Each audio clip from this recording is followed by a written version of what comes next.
Hi, I'm Paco, and you're watching Bad Witch Books. Hey guys, today is a part 2 of the 3 videos that are coming out. I didn't say that last Friday's video was part 1, but I'm like, let's do some spooky book recs, and we are breaking them into categories. So, yeah, last week's video was some gothic book recs. This week's video is a vampiric book recs, books with some vampires, and next week's book recs are dark academia. I wanted to do a kind of like spooky theme for these 3 videos. So this week we are doing some, and these are just some of my favorite vampire books. Next week will be some of my favorite dark academia, and then like I said, last week's video, which will be linked below, is some of my favorite gothic books. Because, you know, it's October. I wanted to do, like, spooky videos all month long. So, we are going with one of my favorite books of all time. If you know anything about, if you were on this channel last year watching me, last year, you will know this book. I don't need to introduce it. But if you are new here, which I've seen a couple of you, I need to also announce we got to 400 subscribers recently. Thank you, new people who are here and hopefully here to stay. One of my favorite books of all time, which is A Cruel Thirst by Angela Montoya. Like, I tabbed this up. I usually don't tab books up, but I tabbed it up, like, wrote in it and everything. Like, I'm trying to find a part where I wrote in it. Like, everything. Like, I love this book. I read it twice. I read the arc, and then I reread it again. This was the first book I read this year. It was a reread, and I loved it. This is a 5-star book. So what is this about? This is about our main girl, Carolina. She wants to be a vampire hunter. Her whole family is vampire hunters, but her dad is like, no, the men are vampire hunters. It's too dangerous for my daughter. And so she's like, no, F that. I want to be a vampire hunter. And she goes to try to find some vampires to hunt. And she meets Lalo, who is a freshly turned vampire who's really bad at being a vampire. He is a soft boy. He is so precious. And they interact, and it's fun. They try to take out the original vampire. It's so good. I really love this. It's got Mexican culture. It's a fun romantic CYA. It's so fun. It's so fresh. I love the way that Angela Montoya combines Mexican folklore into the narrative and combines it with vampires. So it takes what we know about vampires and just adds a nice, fresh spin on it. So I really enjoyed that.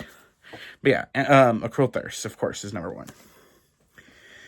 The next book I have here is, of course, no surprise as well, is Vampires del Norte by Isabel Cañas.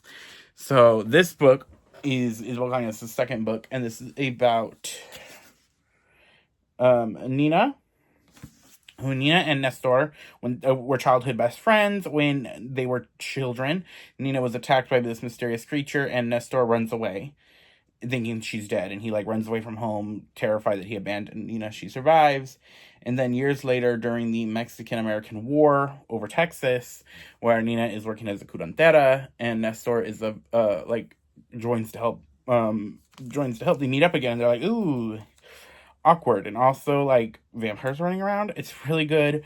Isabel Cañas calls this a gothic. I forgot the other words. It's gothic. It's a Western romance horror vibe. So good. Really love this. Vampires are really creepy, and this doesn't have sexy vampires in it. This has creepy vampires, and I really love it, but it does have a really nice romance story. Love Nestor, love Nina, love their romance. This is, I think the best romance in all her 3 books. Not my favorite book, but the best romance in all of Isabel Cañas' 3 books. And it's funny, last week's video had Hacienda. This has Vampires del Norte.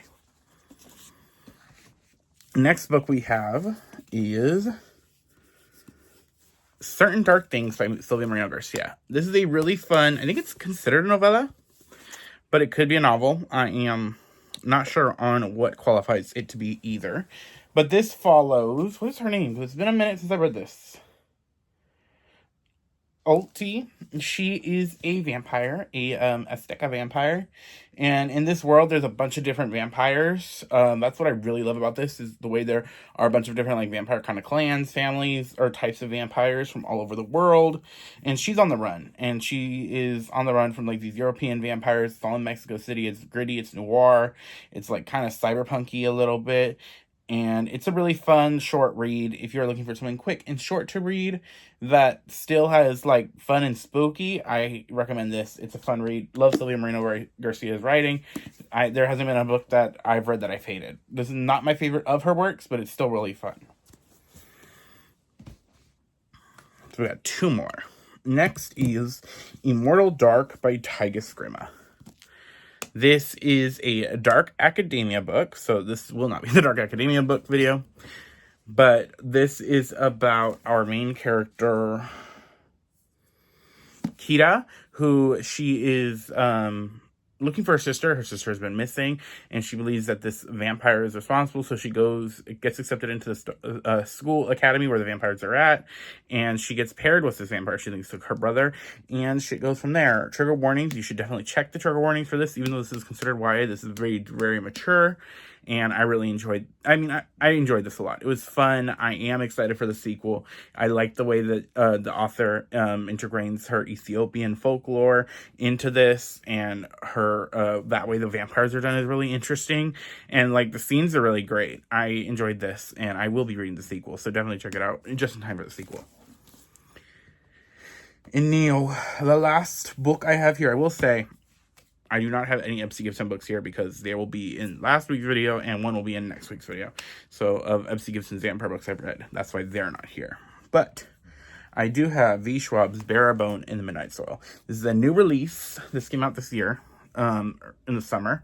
And this follows 3 women as their lives are interconnected and just really how they're entwined, and it talks about, like, the toxicity and vampirism. What I really like about I really like the way V. Schwab did their vampires is I like that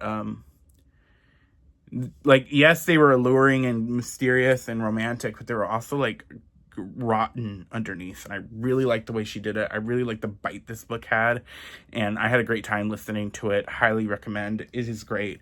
Fairy Loot edition is so pretty, but this is gonna be on my top 10 books of the year, so I really enjoyed it. I am definitely excited for what other people will think of this book that I know when they read it. Princess and Helen, because they're supposed to be reading it this month. We'll see if they do. But yeah, those are just some of my favorite vampiric books.